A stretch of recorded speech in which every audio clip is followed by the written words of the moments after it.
That's what Americans do now. They're always willing to trade away a little of their freedom in exchange for the feeling, the illusion of security. What we have now is a completely neurotic population obsessed with security and safety and crime and drugs and cleanliness and hygiene and germs. There's another thing, germs.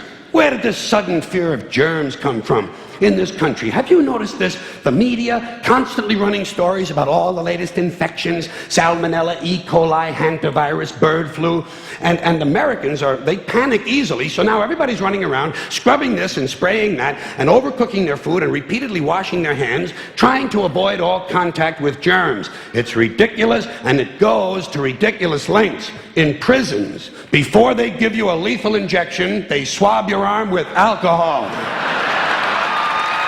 It's true. It's true. It's true. Well, they don't want you to get an infection. And you can see their point. Wouldn't want some guy to go to hell and be sick. It would take a lot of the sportsmanship out of the whole execution. Fear of germs, why these fucking pussies? You can't even get a decent hamburger anymore. They cook the shit out of everything now because everybody's afraid of food poisoning. Hey, where's your sense of adventure? Take a fucking chance, will you? You know how many people die in this country from food poisoning every year? 9,000. That's all. It's a minor risk. Take a fucking chance, bunch of goddamn pussies. Besides, what do you think you have an immune system for? It's for killing germs. But it needs practice. It needs germs to practice on. So listen. If you kill all the germs around you and live a completely sterile life, then when germs do come along, you're not going to be prepared. And never mind ordinary germs, what are you going to do when some super virus comes along that turns your vital organs into liquid shit?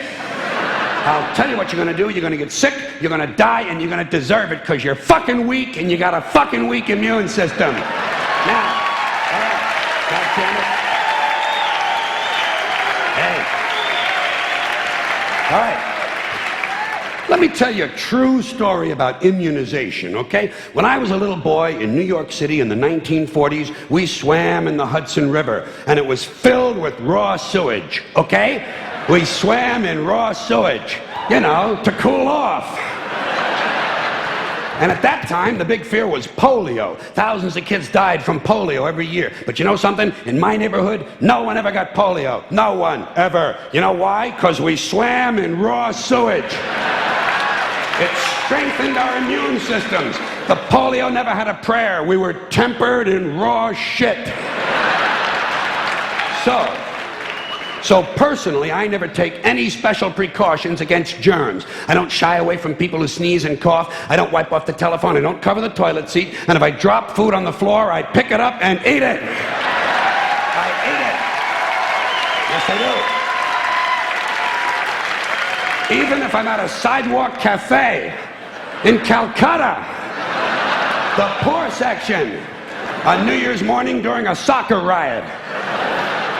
And you know something? In spite of all that so-called risky behavior, I never get infections. I don't get them. I don't get colds. I don't get flu. I don't get headaches. I don't get upset stomachs. And you know why? Because I got a good, strong immune system, and it gets a lot of practice.